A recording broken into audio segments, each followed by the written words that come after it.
স্বাগত। আজকের ভোটের ট্রেনে গণঅভ্যুত্থানের পর বিভিন্ন কর্মসূচি, দাবি দেওয়া, বক্তব্য, বিবৃতিতে বাংলাদেশ জামায়াত ইসলামী ও নবগঠিত জাতীয় নাগরিক পার্টি এনসিপিকে এতটা কাছাকাছি দেখা গেছে যে কখনো কখনো প্রতিদ্বন্দ্বী বিরোধী শিবির থেকে এমন মন্তব্য এসেছে এনসিপিকে জামাতের বি টিম। এও গুঞ্জন ছিল আসছে নির্বাচনে দল দুটির মধ্যে আসন সমঝোতাও হতে পারে। কিন্তু একটা ফেসবুক স্ট্যাটাস পাল্টে দিচ্ছে অনেক সমীকরণ, যার প্রভাব দেখা যাচ্ছে দুই দলের শুভাকাঙ্ক্ষী এমনকি সমালোচকদের মধ্যেও। এনসিপির আহ্বায়ক নাহিদ ইসলামের ফেসবুক স্ট্যাটাস ঘিরে সামনের দিনে কেমন হবে এনসিপি এবং জামাতের রাজনৈতিক অভিযাত্রা? এটা কি রাজনৈতিক বিরহ নাকি চূড়ান্ত বিভক্তি? আজকের ভোটের ট্রেন কথা বলবে এই নেই। পুরো আয়োজনে আপনার সঙ্গে আছি আমি আজহার লিমন।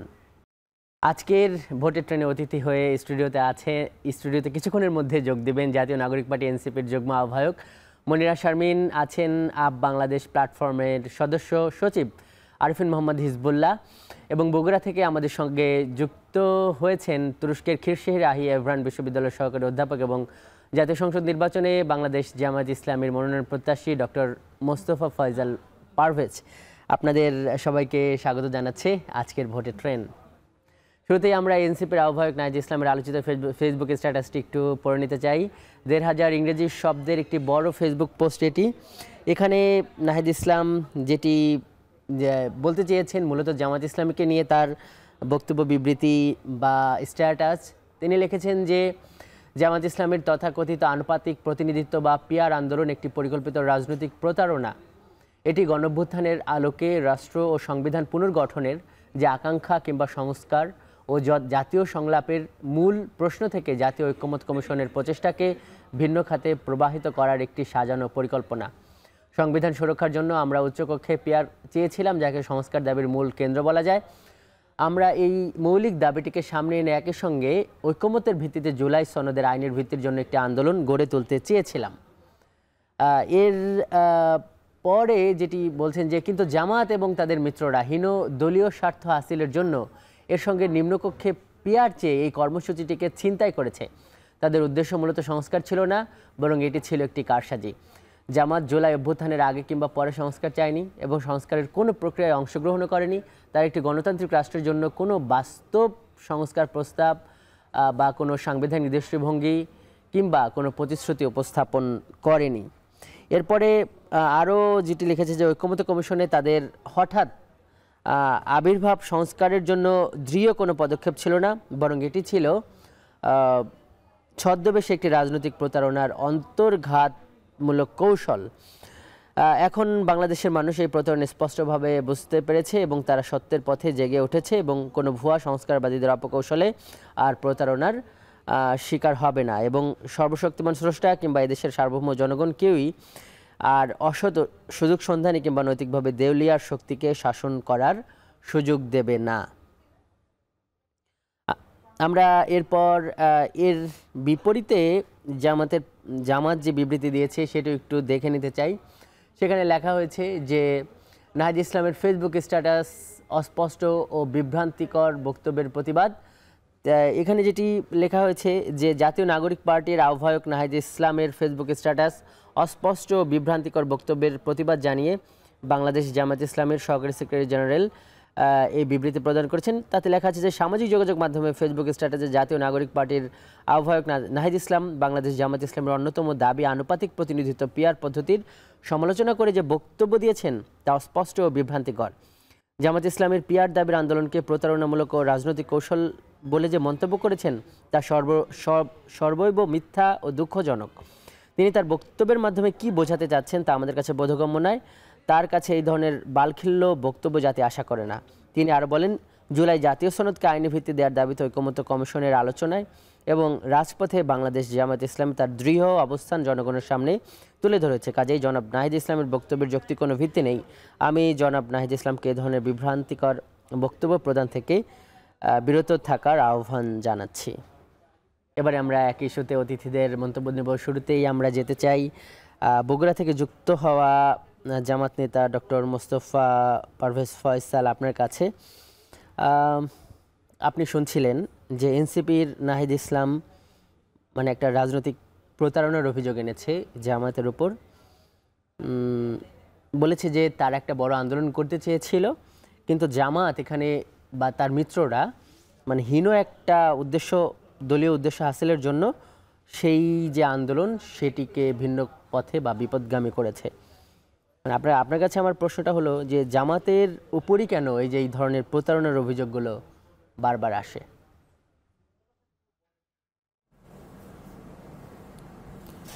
জি, ধন্যবাদ আজহার লেমন আপনাকে। আপনার মাধ্যমে দেশ বিদেশে যারা আমার কথা আলোচনা শুনছেন সবাইকে আমার শুভেচ্ছা এবং সালাম। আসলে নাহিদ ইসলাম যে কথাটি বলেছেন আমি আজকেও দেখেছি, এটা জামাত ইসলাম অলরেডি বিবৃতি দিয়েছেন। জনাব এহসান মাহবুব জুবাইর একটা বিবৃতি দিয়েছেন। বিবৃতিতে তিনি বলেছেন নাহিদ ইসলাম যা বলেছেন তা অনেকটা অস্পষ্ট। বাট আমি মনে করি নাহিদ ইসলাম যে ভাষাগুলো ইউজ করেছেন, যেভাবে কথা বলেছেন, এটা অনেকটা রাজনৈতিকভাবে অভদ্রতাও বলা যেতে পারে। একটা বিষয় হলো, আমরা ইসলামী আন্দোলন বাংলাদেশের একজন নেতার একটা ভিডিও বক্তব্য দেখলাম, সেখানে বলেছে যে আমরা একসাথে আলোচনা করেছি। একসাথে আলোচনা করে নাহিদ ইসলামকে আহ্বায়ক করা হয়েছিল। একদিন পরে নাহিদ ইসলাম জানিয়ে দিল তিনি আর সেখানে কাজ করছেন না, কারণ সেখানে পিআর নিয়ে একটা অভিযোগ চলে আসছে। যে জামাতের পিআর নিয়ে একটা অভিযোগ চলছে। তো পিআরের যে আলোচনাটা, এটা জামাত ইসলামে তো দীর্ঘদিন ধরে ছিল। শুধুমাত্র পিআরের কারণে যে নাহিদ ইসলাম এখান থেকে চলে গেল, সরে দাঁড়ালো, এবং যে ভাষায় তিনি স্ট্যাটাসটা দিয়েছেন, এটা আসলে আমার কাছে বোধগম্য নয়। আমার কাছে মনে হয় নাহিদ ইসলাম তার হতাশার জায়গা থেকে, রাজনৈতিকভাবে যে জায়গায় পড়ে গেছেন তারা, সেই হতাশার জায়গা থেকে সম্ভবত স্ট্যাটাসটা দিয়েছেন। নাহিদ ইসলাম যে অভিযোগগুলো করেছেন, আমি অসত্য বলবো না মিথ্যা বলবো, এটা সবভাবেই ব্যাখ্যা করা যায়। যেমন জামাত কোনো কার্যকর প্রস্তাব দেয় নাই, সাংবিধানিক দৃষ্টিভঙ্গি নাই জামাতের প্রস্তাবে, গণতান্ত্রিক প্রজাতন্ত্রের প্রতি ঐক্যের কোনো কথা নেই, এ ধরনের বিষয় আসছে। অথচ আপনি যদি দেখেন, ঐক্যমত কমিশনের আলোচনা যখন থেকে শুরু হয়েছিল তখন থেকে জামাত অনেকগুলো কার্যকরী প্রস্তাব দিয়েছে, যে প্রস্তাবগুলোর সাথে স্বয়ং বিএনপিও শুরুতে ছিল না। এই যে ধরেন, প্রধানমন্ত্রী দুইবারে বেশি থাকতে পারবে না, প্রধানমন্ত্রী থাকা অবস্থায় একই ব্যক্তি দুইটা পজিশন হোল্ড করতে পারবে না। এরপরে ধরেন উচ্চকক্ষের বিষয়টা, উচ্চকক্ষে জামাত প্রথমে প্রস্তাব দিয়েছিল 2/3 ভোট লাগবে কোনো একটা সংবিধানের আইন কার্যকর করার জন্য।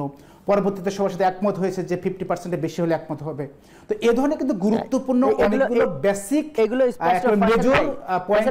আলোচনায় আসছে, কিন্তু এটা তো সত্যি যে পুরো ঐকমত্য কমিশনের শুরু থেকে শেষ পর্যন্ত যে আলোচনা, সেখানে নিম্নকক্ষে পিআর তো ছিল না।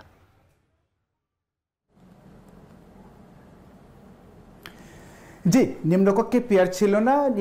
অনেক রাজনৈতিক দলের অনেক প্রস্তাব ছিল, জামাতের ঠিক তেমনি একটা প্রস্তাব ছিল, পিআর নিয়ে একটা দাবি ছিল। আমি এর আগেও এখন টিভিতে একটা কথা বলেছি, পিআর বাংলাদেশের রাজনৈতিক, যদি আপনি দীর্ঘ সময় স্থিতিশীল রাজনীতি চিন্তা করেন তাহলে পিআর এর প্রয়োজনীয়তা আছে। হ্যাঁ, জামাত যে দাবি করছে যে এক্ষুনি পাশ করতে হবে কি হবে না, এটাতে আলোচনা হতে পারে।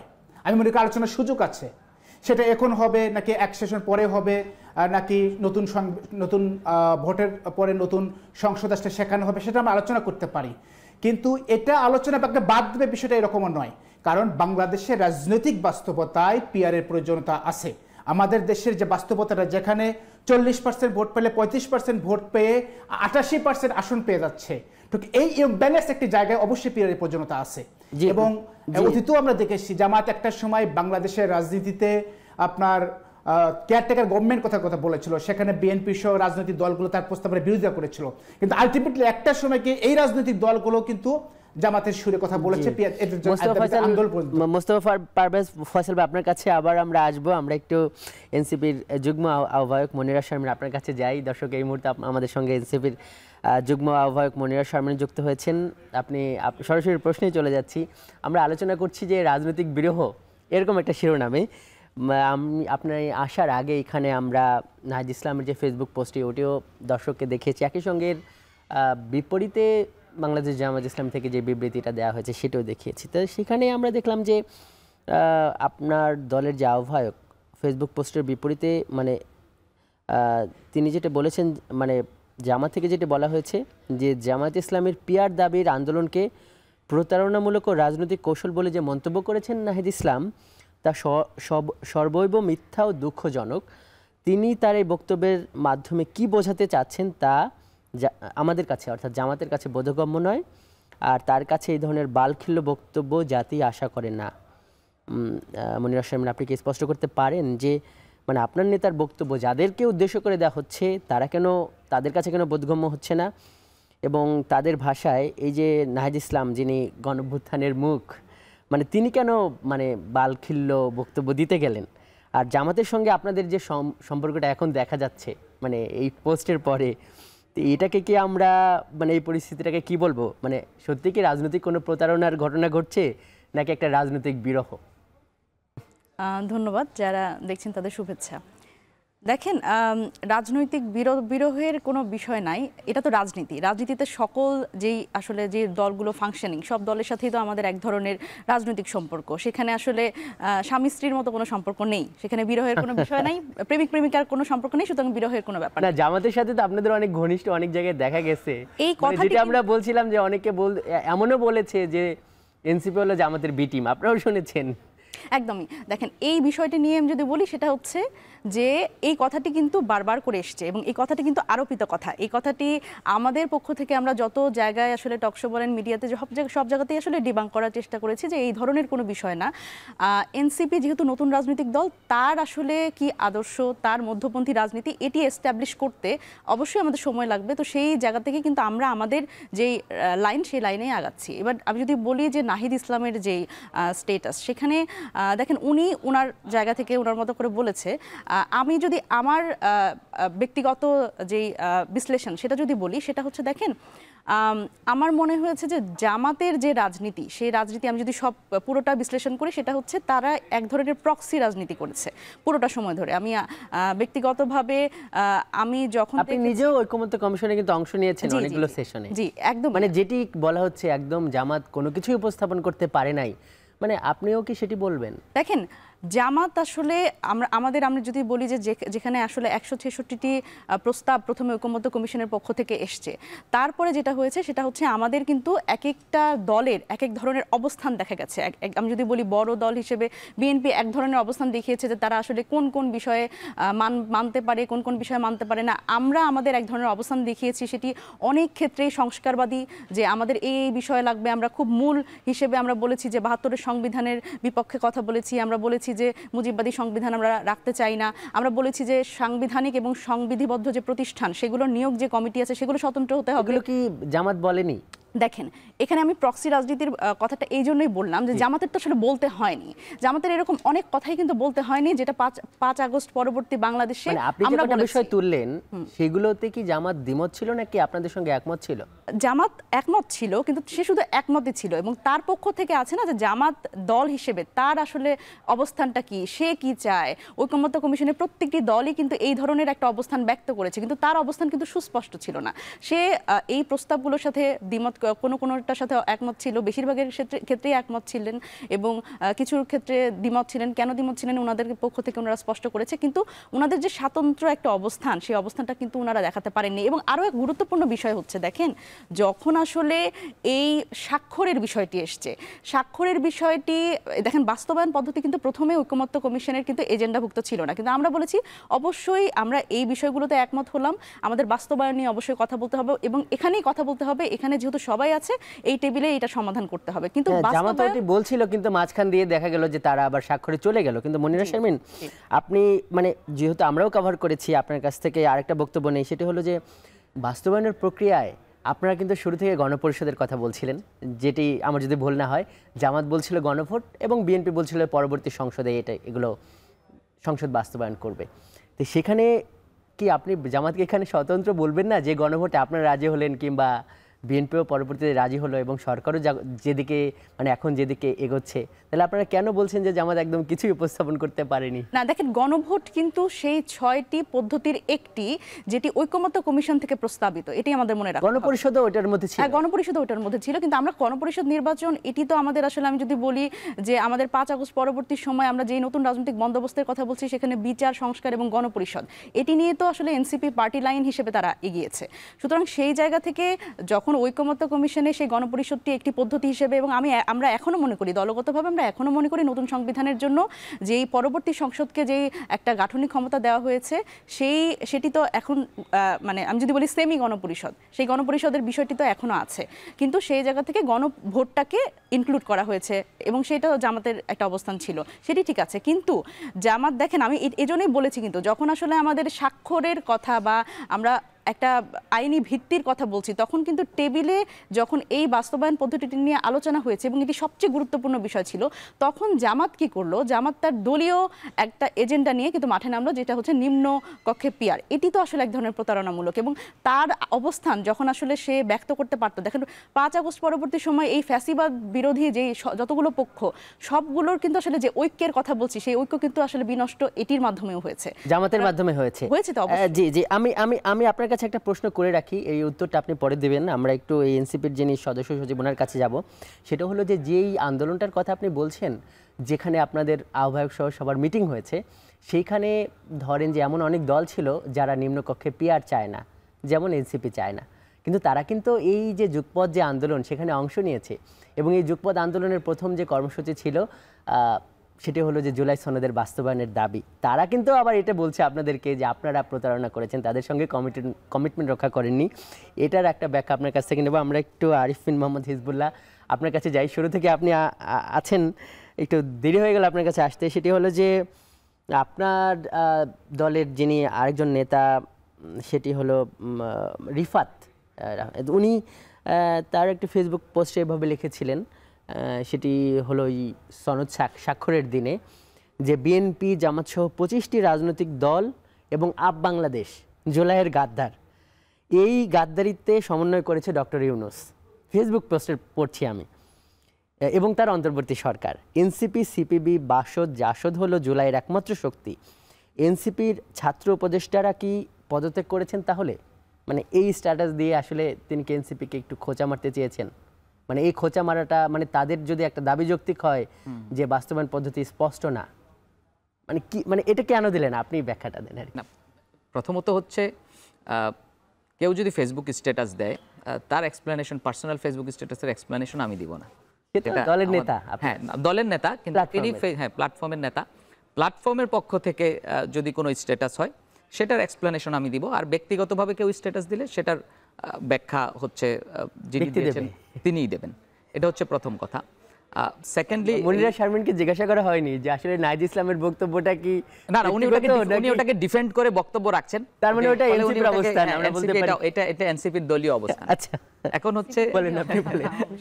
এখন দেখেন, আমি এখানে জামাত মনে হচ্ছে যে এই মানে জামাতের সাথে এনসিপির কোনো বিরহ কিনা, এটাই বোধহয় আপনাদের আজকের আলোচনা, যেহেতু আপনারা প্ল্যাটফর্ম। হ্যাঁ, তো জামাত এবং এনসিপির মধ্যে বিরহের ব্যাপার হচ্ছে কিনা এটা নিয়ে আলোচনা, এবং মনিরা শারমিন নিশ্চিত করলেন যে জামাত এবং এনসিপির মধ্যে কোনো বৈবাহিক সম্পর্ক বা প্রেমিক সম্পর্ক নাই। ফলে এইখানে আমরা আসলে বাইরে থেকে দেখা ছাড়া এই বিষয়ে কোনো কিছু বলার আমাদের নাই, যে স্পেসিফিক এই দুটি দলের মধ্যে কি হচ্ছে। দুই দলের যারা প্রতিনিধি আছেন ওনারা বলবেন। আর নাহিদ ইসলাম গতকালকে যে ফেসবুকে স্ট্যাটাস দিয়েছেন, উনি ইংরেজিতে দিয়েছিলেন, আপনারা বাংলায় অনুবাদ করার পরে আমি এখন বুঝতে পারলাম যে কি বলছেন। তো সেখানে উনি যেটা বলেছেন, আমি যেটা বুঝলাম আর কি এখন, যে নিম্নকক্ষে পিয়ার চাওয়াটা হচ্ছে প্রতারণামূলক। রাইট, এটা হচ্ছে নাহিদ ইসলামের মানে বক্তব্য বলে আমার কাছে মনে হয়েছে বাংলা অনুবাদ দেখে, এবং এই কারণে একটা বড় আন্দোলন ভেস্তে গেছে। হ্যাঁ, এটা উনি বলছেন। এখন ইন্টারেস্টিংলি জামাত কিন্তু নিম্নপক্ষে পিয়ারের দাবিতে আপনার বিরাট বড় সমাবেশ করেছে, এবং সেই সমাবেশে জামাতের বাইরে সবচেয়ে বেশি সংখ্যক নেতা যেই দল থেকে যোগ দিয়েছিলেন, সেই দলটির নাম হচ্ছে এনসিপি বা জাতীয় নাগরিক পার্টি। সদস্য সচিব উপস্থিত ছিলেন, মুখ্য সংগঠক উপস্থিত ছিলেন। আমার মনে হয় কেন্দ্রীয় সদস্যদের মধ্যে মনিরা শারমিনই শুধু উপস্থিত ছিলেন না, বা হয়তো মানে ম্যাক্সিমাম অনেক বড় বড় নেতারা। সরোয়ার্দী উদ্যানের ওই সমাবেশে, সরোয়ার্দী উদ্যানের পিয়ারের নিম্নপক্ষে পিয়ারের দাবিতে জামাত সেই সমাবেশ করেছে। সেই সমাবেশে এনসিপির সকল সদস্য সচিব সহ বড় বড় কেন্দ্রীয় নেতারা সবাই অংশগ্রহণ করেছে। তো সেই সময় এইরকম একটা প্রতারণামূলক আন্দোলনে এনসিপি কেন যোগ দিল, যেটা আসলে বাংলা স্ট্যাটাস থেকে, বাংলা অনুবাদ থেকে আমি যেটা বুঝছি, যে এই নিম্নপক্ষে পিয়ার চাওয়াটাই হচ্ছে প্রতারণামূলক।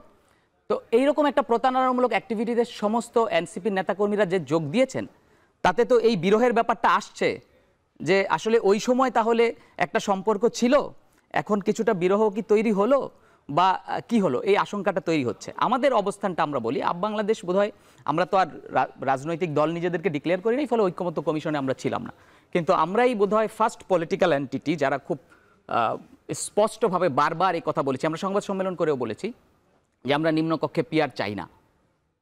যখন এনসিপি নিম্নকক্ষে পিআরের দাবিতে জামাতের সমাবেশে যোগ দিচ্ছে, তখন আমরা সংবাদ সম্মেলন করে বলেছি যে আপ বাংলাদেশ নিম্নকক্ষে পিআর চায় না, আমরা উচ্চকক্ষে পিআর চাই, তবে সেটা নিম্নকক্ষে প্রাপ্ত ভোটের সংখ্যানুপাতিক হারে হতে হবে, আসনের সংখ্যানুপাতিক হারে হওয়া যাবে না। এটা ছিল আমাদের পজিশন। তো আমার মনে হয় যে নাহিদ ইসলামের এই বক্তব্য, ওনার দলের নেতাকর্মীদের সেই সমাবেশে যোগ দেওয়া, এটাও প্রতারণামূলক হতে পারে এরকম। এখন তো শোনা যাচ্ছে যে আপ বাংলাদেশ আবার এনসিপির সঙ্গে একীভূত হওয়া বা এরকম কিছু কথাবার্তা শোনা যাচ্ছিল, এখন আছে কিনা সেই আলোচনাগুলো? এইরকম কথাবার্তা বোধহয় মনিরা শারমিনও জানেন না, এনসিপির প্রতিনিধি, আমিও জানি না। বাজারে আসলে রাজনীতির মাঠে অনেক কিছুই হয় যেগুলো হয়তো মানে রাজনৈতিক দলগুলোর বাইরেও অনেক গুজব, অনেক আলাপ আলোচনা হয়। আপনারা থাকুন, আমরা একটা বিরতি নিয়ে ঘুরে আসি। দর্শক, ভোটে ট্রেনে যাবো এই পর্যায়ে একটি বিরতিতে, সঙ্গে থাকুন আপনিও। RICL TMX, যুগের পর যুগ স্থাপনা থাকে মজবুত। VRM প্রযুক্তির RICL TMX রড। বিরতির পর স্বাগত, দেখছেন ভোটের ট্রেন। এ পর্যায়ে আমরা দেখে নিতে চাই রাজনীতির মাঠে আজকে ভোট নিয়ে কি কি বক্তব্য এবং বিবৃতি এসেছে। আমরা যেটি দেখছি যে আজকে ভোট নিয়ে কথা বলেছেন স্বরাষ্ট্র উপদেষ্টা জাহাঙ্গীর আলম। বলছেন যে সরকারের পক্ষে আগামী নির্বাচন পরিচালনা করা কঠিন হবে না, আইন শৃঙ্খলা বাহিনী প্রস্তুত, এবং এও বলেছেন যে পুলিশের সক্ষমতা নিয়ে কোনো প্রশ্ন নেই। নির্বাচন কমিশন সচিব আক্তার আহমেদ বলেছেন যে ভোটের মাঠে 1.5 লাখ পুলিশ সদস্য কাজ করবে। বিএনপির মহাসচিব মির্জা ফখরুল ইসলাম আলমগীর উনি বলেছেন যে কিছু মানুষ চেষ্টা করছে 24-এর বিপ্লবের ঐক্যে ভাঙন ধরাতে। রফিকুল ইসলাম খান জামায়াতের সহকারী সেক্রেটারি জেনারেল বলেছেন ডাকসু, জাকসু, রাকসুর মতো আগামী নির্বাচনে বাংলাদেশের মানুষ নীরব বিপ্লব করবে। দর্শক, আজকের ভোটে ট্রেনে আমরা আলোচনা করছি রাজনৈতিক বিরহ এই শিরোনামে। এই পর্যায়ে আমরা যাচ্ছি বগুড়া থেকে যুক্ত হওয়া জামাত নেতা ডক্টর মোস্তফা পারভেজ ফয়সাল আপনার কাছে। যেটি আমরা প্রথমে যে আলোচনা করছিলাম সেখানে আপনি এনসিপির যিনি নেতা আমাদের সঙ্গে আছেন, আপ বাংলাদেশের একজন নেতা আছেন, আপনি শুনছিলেন বক্তব্য। আপনার কাছে যেটি জানতে চাই যে তারা বলছে যে না, মানে এই যে প্রতারণার যে অভিযোগ এটি সুস্পষ্ট, আর যেটি মানে জুলাই সনদে মানে স্বাক্ষর করতে গিয়ে এখন কিন্তু এটাও বলছে যে এই সনদ প্রত্যাহার করবে জামাত, এই ধরনের কথাবার্তাগুলো চলে আসছে।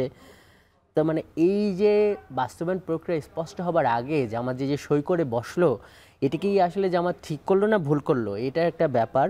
আর এই কারণে কি জামাত কিছু মিত্র হারালো? যেরকম এনসিপির সাথে এখন জামাতের একটা সম্পর্কের একটা টানাপোড়েন দেখা যাচ্ছে। আর আপনাদের মধ্যে যে রাজনৈতিক সমঝোতা বা আসন ভাগাভাগির যে সমঝোতা শোনা যাচ্ছিল, মানে এরপর কি আর সেটির কোনো সম্ভাবনা থাকছে মানে এনসিপি আর জামাতের মধ্যে?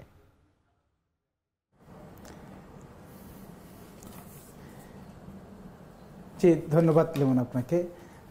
আসলে একটা রাজনৈতিক দলের একজন নেতার স্ট্যাটাস দেওয়ার মাধ্যমে জামাত একা হয়ে গেল কিনা, জামাত এমন কোনো ছোটোখাটো শিশুদের রাজনৈতিক দল নয় যে কারো একটা স্ট্যাটাসের কারণে জামাত একা হয়ে যাবে।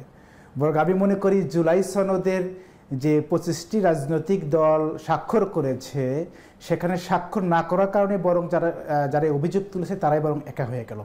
কারণ বাংলাদেশের রাজনীতির যে বর্তমান প্রেক্ষাপট, এই প্রেক্ষাপটে দাঁড়িয়ে যদি তাদের বর্তমান অবস্থার দিকে চিন্তা করি, আসলে সত্যিকার অর্থেই জুলাইয়ের স্পিরিটকে লালন করতে না পারার কারণে অনেকটা তারা জনবিচ্ছিন্ন হয়ে পড়েছে।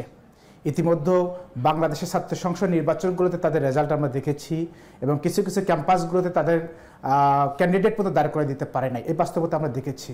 তো এই জায়গা থেকে আমি মনে করি জামাত বিচ্ছিন্ন হয় নাই, বরং যারা অভিযোগ তুলেছে তাদের বিচ্ছিন্ন হয়েছে। বরং বাস্তবতা আজকে এই জায়গায় এসে দাঁড়িয়েছে, এইবার তারা হয় জামাতের সাথে আসতে হবে অথবা বিএনপি কোনো জোটের সাথে যেতে হবে। আদারওয়াইজ বাংলাদেশের এই রাজনীতি তাদের বর্তমান প্রেক্ষাপটে জনগণের কাছ থেকে যে গ্রহণযোগ্যতা, এই বর্তমান প্রেক্ষাপটে তাদের রাজনীতি টিকে থাকার খুব বেশি সম্ভাবনা নাই। আমার কাছে মনে হয় তাদেরকে এখন পথ ঠিক করতে হবে কোন দিকে তারা যাবে। আমার কাছে এটি বাস্তবতা মনে হয়। ফয়সাল ভাই, আপনার মানে জামাত যদি এত বড় দল হয়, তাহলে যে নিম্নকক্ষে পিয়ারটা জামাত চায় কেন? মানে অন্যান্য রাজনৈতিক শিবির থেকে তো এই আলোচনা আসে যে জামাত সরাসরি নির্বাচনে ভোটে জিততে পারবে না, এই কারণে পিয়ার চায়। বাংলাদেশের ইতিহাসে যতগুলো সুষ্ঠু নির্বাচন হয়েছে, জামাত সবগুলো নির্বাচন অংশগ্রহণ করেছে, সবগুলো নির্বাচনে বিজয়ী হয়েছে। কখনো 18টি আসন পেয়েছে, কখনো 17টি আসন পেয়েছে, কখনো 10টি পেয়েছে, কখনো 2টি 3টিও পেয়েছে। সবগুলো নির্বাচনে জামাত আসন পেয়েছে, কোনো সন্দেহ নাই। এবং বাংলাদেশের রাজনৈতিক প্রেক্ষাপট বর্তমানে যেখানে দাঁড়িয়েছে, সেখানে জামাত ইসলামের যে গ্রহণযোগ্যতা, যা অতীতের যে কোনো সময়ের চাইতে অনেক বেশি। আমি যেহেতু মাঠের রাজনীতি করি, একসময় একাডেমিশিয়ান ছিলাম, এখনও আছে। অ্যাট দ্য সেম টাইম জামাত ঘোষণা দেওয়ার পর আমি মাঠের রাজনীতিতে এঙ্গেজ হয়েছি। তো জামাতের যে গ্রহণযোগ্যতা, সেটা দল, মত, ধর্ম, বর্ণ নির্বিশেষে সেটাকে বলার কোনো অবকাশ নেই। এটা অবশ্যই জামাতের ইতিহাসে সবচেয়ে বেশি। তাহলে জামাত কেন পিআর চাই? আমি আগেও একটু কথা বলেছি যে আপনারা অনেকে জানেন যে আমি তুরস্কে ছিলাম। তুরস্কে সেখানে 3টি জাতীয় নির্বাচন দেখেছি আমি পিআরের অধীনে। তো একটা রাষ্ট্রকে যদি আপনি রাজনীতিকে স্থিতিশীল করতে চান, তাহলে অবশ্যই পিআরের প্রয়োজনতা আছে। বাংলাদেশের অতীতের নির্বাচনের রেজাল্টগুলোর দিকে যদি আমরা তাকাই, তাহলে আমরা দেখব যে এখানে 35% ভোট পেয়েছে, 38% ভোট পেয়েছে, কিন্তু আসন সংখ্যা পেয়েছে 80%, 88%। তো এই যে ইমব্যালেন্স একটি অপোজিশন, এই জায়গা থেকে কিন্তু আপনি যখন রাষ্ট্র যখন ইমব্যালেন্স হবে, সরকার যখন ইমব্যালেন্স হয়, তখন কিন্তু স্বৈরাচারী জন্ম হয়। এবং অনাগত দিনগুলোতে জন্য রাষ্ট্রে আর কোনো ফ্যাসিজমের জন্ম না হয়, সেই জায়গা থেকে এবং বাস্তবতার আলোকে কিন্তু জামাত চিন্তা করেছে বিশ্বের প্রায় 90+ রাষ্ট্রের মতো বাংলাদেশের দীর্ঘ সময়ের জন্য পিআরটা প্রয়োজন। জামাত এই জায়গা থেকে মূলত পিআর প্রয়োজনীয়তা ফিল করে। জি ফয়সাল ভাই, স্পষ্ট আপনার বক্তব্য। আমরা একটু মনির সাহেব আপনার কাছে যাই। জামাতের নেতা উনি বলছিলেন, এবং উনি বলছিলেন যে তুরস্কে উনি অধ্যাপনা করেছেন, ওইখানেও অনেক পিআর, মানে এই ধরনের বক্তব্যগুলো তো আমরা শুনি যে 91% পিআর। আপনার কাছে এর আগে যে প্রশ্নটা রেখে গিয়েছিলাম যে এই যাদেরকে নিয়ে একটা আন্দোলন গড়ে তুলতে চেয়েছিলেন নাহাজ ইসলাম, এজন্য বললাম যে তাদের সঙ্গে নাহাজ ইসলামের একান্ত বৈঠক হয়েছে। তো ওই দলে ওই মানে বৈঠকের মধ্যে এমন দলও ছিল যারা এই এনসিপির মতো, নাহিদ ইসলামের মতো নিম্নকক্ষে পিআর চায় না, কিন্তু তারা কিন্তু জুলাই সনদ, যেটি ওই কর্মসূচির 1 নম্বর দাবি ছিল, এটির জন্য কিন্তু তারা মাঠে নেমেছে। এবং তারা কিন্তু গণমাধ্যমে এটি বলেছেন, সেই সমস্ত বক্তব্য আমাদের কাছে রেকর্ড আছে, যে এনসিপি বরং ভেতরে একটা কথা বললো, এক ধরনের প্রতিশ্রুতি দিল, বাইরে এসে প্রতিশ্রুতি ভঙ্গ করলো, এই একটা বিষয়। এবং বাংলাদেশের যিনি সদস্য সচিব, উনিও একটা অভিযোগ তুলল যে তাহলে পিআরের দাবিতে মহাসমাবেশে এনসিপির নেতারা প্রতারণামূলক মহাসমাবেশে কিভাবে যোগ দিল? উত্তর চাই। দেখেন, যখনকার কথা আর কি, আমি একটু এখান থেকে আসি, আপনার প্রশ্ন যেটা করেছেন সেখান থেকে আসি। সেটা হচ্ছে যে প্রথমে আমাদের তো একটি রাজনৈতিক লিয়াজু কমিটি আছে, তাদের সাথে কিন্তু যখন রাজনৈতিক আলাপ হচ্ছিল, মানে আমি যদি বলি যে মানে অফ দ্য রেকর্ড, তখন কিন্তু আসলে নিম্নকক্ষে পিআরের কথাটা জামাত ইসলামের পক্ষ থেকে আসেনি। প্রথমে কিন্তু আসলে যেই এজেন্ডাগুলো, বাকি এজেন্ডাগুলো যে জুলাই সনদের আইনি ভিত্তি, এই বিষয়টাই সবচেয়ে গুরুত্বপূর্ণ ছিল এবং মুখ্য ছিল। এবং পরবর্তীতে যখন শেষ দিনগুলোতে যখন আমরা দেখলাম যে আসলে নিম্নকক্ষে পিআর এটিও তাদের এজেন্ডার মধ্যে যখন ঢুকানো হচ্ছিল, তখন কিন্তু আমরা বলি যে আমরা আসলে এই ধরনের দলীয়, এটা তো আমাদের এজেন্ডা না। সুতরাং আপনি যখন একটা যুগপৎ আন্দোলনে যাবেন, অবশ্যই আমাদের এখানে এক ধরনের ঐক্য থাকতে হবে যে যেই এজেন্ডাগুলো নিয়ে আন্দোলনটা হবে সেখানে আমার পুরোপুরি আমার সম্মতি থাকতে হবে। কিন্তু এখানে এমন কোনো দলীয় এজেন্ডা যদি ঢুকানো হয় যেটা আসলে আমার দলের এজেন্ডা না, তো সেই জায়গা থেকে, এবং এরকম অনেক অন্যান্য দলগুলো তারা কেন গেছে তাদের দলীয় এজেন্ডা, মানে অন্য দলের দলীয় এজেন্ডা যদি ঢুকায়, তাদের যদি এজেন্ডা না হয় সেটা তাদের ব্যাপার, এই উত্তর তারা দিবেন। তারা আলাদা আন্দোলনে নেমেছে, সবাই তো সবার মতো করে, মানে একটা ব্যানারে নামেনি, সবাই সবার দলের ব্যানারে আন্দোলনটা করেছে। আপনারা কিন্তু আন্দোলনেই নামেননি, আন্দোলনের প্রতিশ্রুতি দিয়েছিলেন। আন্দোলনে কেন নামবো? যখন আমার টেবিলে সমাধান হওয়ার সুযোগ আছে, তখন কিন্তু আলোচনা, ঐকমত্য কমিশনের আলোচনা চলছে, এবং কিন্তু আমরা প্রত্যেক দিনই আসলে এই ডিবেটগুলো চালাচ্ছি যে আমাদের আসলে আইনি ভিত্তি প্রয়োজন, কেন প্রয়োজন, এই কথাগুলো আমরা ঐকমত্য কমিশনে স্পষ্ট করার চেষ্টা করছি। কিন্তু আমাদের আন্দোলনের জন্য তাহলে কি বৈঠক করা ঠিক আছে যদি আন্দোলনে না নামি? না, বৈঠক করা, এবং সেইখান থেকে যখন আসলে দেখেন উচ্চকক্ষে পিআর কিন্তু ঐকমত্য কমিশনের পক্ষ থেকেই আমাদের প্রস্তাবটা ছিল, এবং এখানে কিন্তু মোর দেন 90% দলগুলো কিন্তু এটাতে সম্মত হয়েছে। সুতরাং এই জায়গা থেকে তো আমাদের অবস্থান পরিষ্কার। সেখানে জামাত ইসলামও ছিলেন, কিন্তু তারা যখন মাঠের আন্দোলনে যাচ্ছে, আমরা আইনি ভিত্তিটাকে গুরুত্ব দিচ্ছি, বাস্তবায়ন পদ্ধতি নিয়ে যখন টেবিলে আলোচনা হচ্ছে, আইনি ভিত্তিটা যদি তখন মাঠে প্রেশার হিসেবে থাকতো, সেটা আমাদের জন্য এক ধরনের ফল বয়ে আনতো। কিন্তু তখন যখন নিম্নকক্ষে পিআর, যেটা আমাদের আসলে এজেন্ডাই না, ইভেন ঐকমত্য কমিশনের এজেন্ডা না, সেখানে আমাদের আপত্তির জায়গা ছিল। এবার আমি একটু ক্লিয়ার করি, ভাই যেটা বললেন যে দেখেন একটা মহাসমাবেশ, উনি কিন্তু বলেছেন জামাত ইসলামের মহাসমাবেশ, এটা হচ্ছে রাজনৈতিক সভ্যতা, যে কোনো দল থেকে যদি তার সদস্য সচিব এবং কোনো মানে যাদের আসলে নিমন্ত্রণ করেছে, সেখানে কিন্তু উপস্থিত হওয়া এটা একটা রাজনৈতিক সভ্যতার মধ্যে পড়ে। সেই দাওয়াত গ্রহণের মাধ্যমে কিন্তু আমাদের যারা নেতৃবৃন্দ তারা কিন্তু সেখানে উপস্থিত ছিলেন। তো সেই জায়গা থেকে এটি আমি আসলে তাদের এমন না যে তাদের আসলে দলীয় এজেন্ডাতে আমার সবসময় ওখানে সম্মতি দিতে হবে সেজন্য আমি যাব আর না হলে যাব না, ব্যাপারটা এটা না। তাদের দাওয়াত করা হয়েছে এবং সেই দাওয়াত গ্রহণ করার উদ্দেশ্যে এবং যে কারণে ওটাকে মানে প্রতারণা মনে হচ্ছে না বা ঠিক মনে হচ্ছে। অবশ্যই এটা খুব স্বাভাবিক, আপনাকে এক জায়গায় দাওয়াত দিলে আপনার যেতে হবে। জি, রাজনৈতিক ভাবে ধন্যবাদ মুনিয়া শারমিন, আরিফিন মোহাম্মদ হিজবুল্লাহ। আপনারা তো ওই জুলাইয়ের প্ল্যাটফর্ম বলেন আপ বাংলাদেশকে, মানে দুইটা প্রশ্ন করি যে যেই পরিস্থিতি এখন দেখছেন এরা তো সবাই জুলাই শক্তি, আপনারাও বিভিন্ন সময় বলেছেন, তো এই অনৈক্যের আসলে পরিণতিটা কেমন হতে পারে? আর আপনারা কি রাজনৈতিক দল হিসেবে শোনা যাচ্ছে রাষ্ট্র সংস্কার কিংবা এবি পার্টি এগুলোকে নিয়ে আপনারা একটা জোট টোটের দিকে এসে ইলেকশনে অংশ নিতে পারেন, স্পষ্ট করবেন। আচ্ছা, ইলেকশনের ব্যাপারে আমাদের পজিশন আমরা ইতিমধ্যে স্পষ্ট করে বলেছি যে আমরা এই নির্বাচনের আগে আমরা রাজনৈতিক দল হিসেবে নিবন্ধনের জন্য কোনো আবেদন করি নাই, এবং এই নির্বাচনের আগে আপ বাংলাদেশ কোনো রাজনৈতিক দল হিসেবে নিজেকে আত্মপ্রকাশও করবে না। কিন্তু নির্বাচনকে কেন্দ্র করে আমরা নির্বাচনী জোট করার দিকে এগিয়ে যাওয়ার ব্যাপারে আমাদের দলের ভিতরে ঐক্যমত্য আছে, এবং আমরা বিভিন্ন রাজনৈতিক দলের সাথেই আলাপ আলোচনা অব্যাহত রাখব যে সেটা একটা বিকল্প নির্বাচন কেন্দ্রিক যেন রাজনৈতিক জোট আমরা করতে পারি। এইরকম একটি প্রচেষ্টা আমাদের মধ্যে আছে। এই প্রচেষ্টার অংশ হিসেবেই আমরা এবি পার্টি, রাষ্ট্র সংস্কার সহ সকলের সাথেই আলোচনায় বসছি যে ইলেকশনকে কেন্দ্র করে আমরা এরকম একটি বিকল্প জোট করতে পারি কিনা, যেই জোটটা ইলেকশনে জোট হিসেবে অংশগ্রহণ করবে। এর অংশতে আমরা আছি। তাহলে আমাদের ক্যান্ডিডেটরা, আমরা যেহেতু রাজনৈতিক দল না, আমাদের ক্যান্ডিডেটরা ইন্ডিপেন্ডেন্ট ক্যান্ডিডেট হিসেবে, স্বতন্ত্র প্রার্থী হিসেবে বিভিন্ন জায়গায় নির্বাচনে অংশগ্রহণ করবেন। এইটা আমাদের স্বতন্ত্র ক্যান্ডিডেটের সামর্থ্য এবং আমাদের রাজনৈতিক অবস্থান, দলীয় অবস্থান, এই সামর্থ্য সেটাকে ভিত্তি করে আমরা এটা করব। আর ঐক্যর যেটা কথা বলেছেন, আসলে জুলাইয়ে গণ অভ্যুত্থানের সময় যে ঐক্য হয়েছে, সমস্ত রাজনৈতিক দল মত পথের সবাই তার নিজের যার যার ব্যানারকে ফেলে দিয়ে সবাই কিন্তু একটা দাবিতে এসেছে। কিন্তু যখন গণ অভ্যুত্থান হয়েছে, প্রত্যেক দল তার নিজস্ব দলীয় এজেন্ডায় ফিরে গেছে, তখন স্বাভাবিকভাবেই ওই ঐক্যটাকে আমরা ধরে রাখতে পারবো না। এখানে প্রত্যেক দল তার নিজস্ব পলিটিক্সকে, রাজনীতিকে অবলম্বন করেই তার রাজনীতি করবে। কিন্তু মোটা দাগে ঐক্য আছে। দেখেন, সবাই আওয়ামী লীগ রাজনীতিতে ফিরতে পারবে না, আওয়ামী লীগ ভোটে অংশগ্রহণ করতে পারবে না, গণহত্যার বিচার হতে হবে, জুলাই সনদকে বাস্তবায়ন করতে হবে, এই দাবিতে তো সবাই একমত। ফলে এই ঐক্যমত্য আছে। জি, থ্যাংক ইউ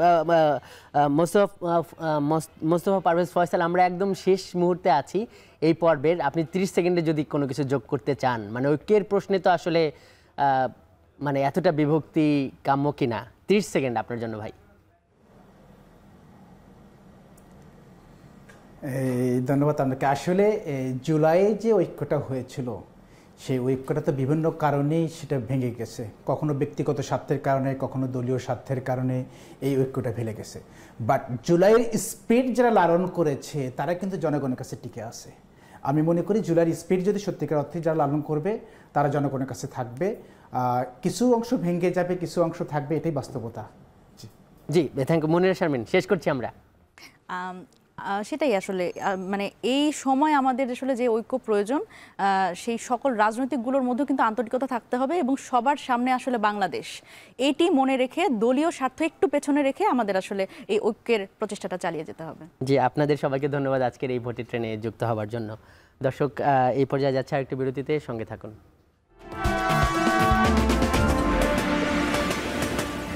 ভোটের ট্রেনে আজকে আমরা কথা বলছি রাজনৈতিক বিরোধ ইস্যুতে। এবার আমরা জানবো তৃণমূলের মতামত, তৃণমূলের মানুষদের সঙ্গে নিয়ে, তৃণমূল নেতাদের সঙ্গে নিয়ে। ময়মনসিংহ থেকে এবার আমাদের সঙ্গে যুক্ত হচ্ছেন আমাদের সহকর্মী হারুনুর রশিদ।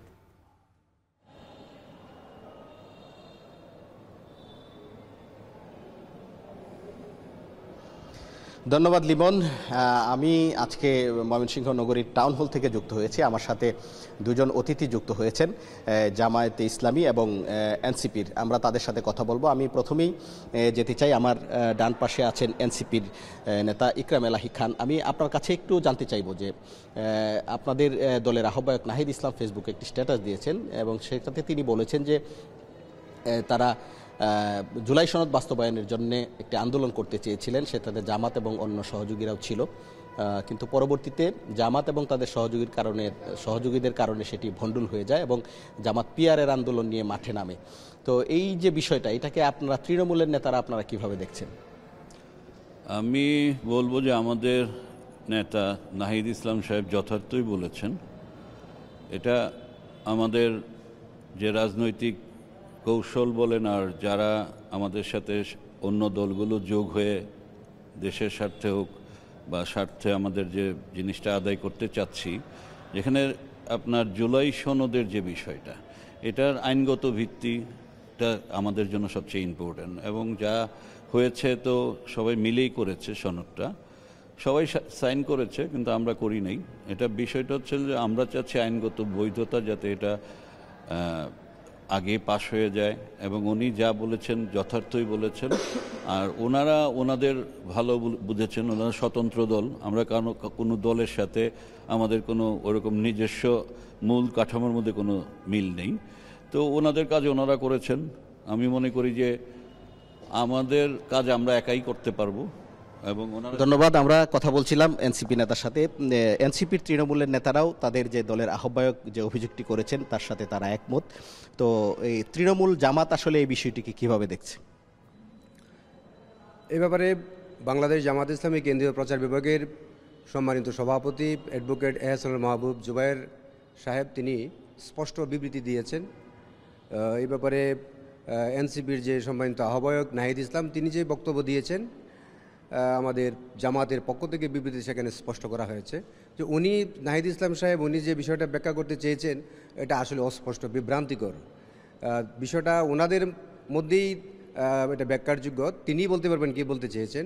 আসলে বাংলাদেশ জামাত ইসলামী এই যে গণ অভ্যুত্থানে এত ছাত্র জনতা শহীদ হয়েছে, আহত হয়েছে, চোখ হাত পা হারিয়ে পঙ্গুত্ব বরণ করেছে, তাদের ব্যাপারে বাংলাদেশ জামাত ইসলামের দায়বদ্ধতা আছে বলেই জামাত প্রথম থেকেই জাতীয় জুলাই সনদ ঘোষণা এবং এর আইনি ভিত্তি রচনার জন্য আন্দোলন সংগ্রাম প্রথম থেকেই করে আসছি। কাজেই এখানে নাহিদ ইসলাম সাহেব তিনি কী বোঝাতে চেয়েছেন এটা উনিই ব্যাখ্যা করবেন। আমরা এই ব্যাপারে তাদের ব্যাপারে আমরা এই ব্যাপারে মন্তব্য করতে চাইনি, তিনি একজন সম্মানীয় ব্যক্তি। ধন্যবাদ। আমি একটু ইকরাম এলাহি খান আপনার কাছে আরেকবার যেতে চাই। এটি হচ্ছে যে সাম্প্রতিক সময়ে এনসিপি এবং জামাত এবং আরও বেশ কয়েকটি সংগঠনের একটি নির্বাচনী ঐক্য হওয়ার আলোচনা চলছিল। তো এই যে বিবৃতি বা এই যে টানাপোড়েন, এতে কি এই ঐক্যের ক্ষেত্রে কোনো বিঘ্ন ঘটতে পারে কিনা, আপনারা কি মনে করেন? আমরা তৃণমূল থেকে যেটা বুঝি, এনসিপি স্বতন্ত্র দল এবং নতুন দল, যৌবনের দল। আমরা ঐক্যের প্রয়োজন পড়লে ওইরকম দ্বিতীয় প্রেক্ষাপটে যদি আসে, ওইটা আমাদের সেন্ট্রাল নেতারা বুঝবেন। আমরা নিজেরাই ঐক্যবদ্ধ হচ্ছি এবং আমাদের সামর্থ্য যথেষ্ট আছে। আমরা ফ্যাসিস্ট শেখ হাসিনার যে অবস্থা, ওইটাকে আমরা ভেদ করে আজকে দেশকে এরকম একটা শান্তিপূর্ণ অবস্থায় আনতে পেরেছি। এটার প্রধান নেতা আমরাই ছিলাম, অন্য দলও ছিল, সবাই ছিলেন, এটা অস্বীকার করা যাবে না। কিন্তু আমরা ঐক্যের বিষয়ে প্রয়োজন হলে ওনারা করবেন। এখন আমাদের স্বার্থ বা আমাদের পলিটিক্যাল যে স্ট্যান্ড, আমাদেরটায় আমরাই থাকব। এটা অবশ্যই নাহিদ ইসলাম সাহেব এখন যেটা বলেছেন হয়তো। ধন্যবাদ। আমি একটু আপনার কাছে যেতে চাই, সময় আমাদের খুবই কম। তো এই যে ঐক্যের কথা হচ্ছিল, তো এই ঐক্যটা কি আসলে এখন যে পর্যায়ে আছে হওয়া সম্ভব কিনা? রাজনীতিতে শেষ কথা বলতে কিছু নেই। আপনারা জানেন যে বাংলাদেশ জামাত ইসলামী আরও কিছু রাজনৈতিক দল মিলে নীতিগতভাবে ঐক্যবদ্ধ হয়েছেন এবং আন্দোলনও চলছে মাঠে ময়দানে। তো জামাত যারাই দেশের স্বার্থে, আন্দোলনের স্বার্থে এবং এই দেশের মানুষের মুক্তির স্বার্থে যারা ঐক্যবদ্ধ হবে, জামাত সবাইকে নিয়ে ঐক্যবদ্ধ হতে যে কোনো সময় রাজি আছে। জামাতের ব্যাপারে পজিটিভ, সবসময় অল টাইম পজিটিভ। ধন্যবাদ। আমরা কথা বলছিলাম জামায়াতে ইসলামী এবং এনসিপির দুজন নেতার সাথে। তারা যেটি বলেছেন যে তারা নিজ নিজ দলের যে অবস্থান, সেই অবস্থান কেন্দ্রের অবস্থান এবং তৃণমূলের অবস্থান, তারা দলীয়ভাবে ঠিক একইভাবেই আছেন এবং তারাও অপেক্ষা করছেন যে সামনে আসলে দেখার বিষয় যে আসলে কি হচ্ছে, সেই বিষয়টা তারাও কিন্তু পর্যবেক্ষণ করছেন। তো এই ছিল আমার কাছে ময়মনসিংহ থেকে সর্বশেষ। ময়মনসিংহ থেকে তৃণমূলের মনোভাব জানানোর জন্য আপনাকে ধন্যবাদ হারুনুর রশিদ। দর্শক, এই ছিল আজকের ভোটের ট্রেনে। এতক্ষণ সঙ্গে থাকার জন্য আপনাকেও ধন্যবাদ।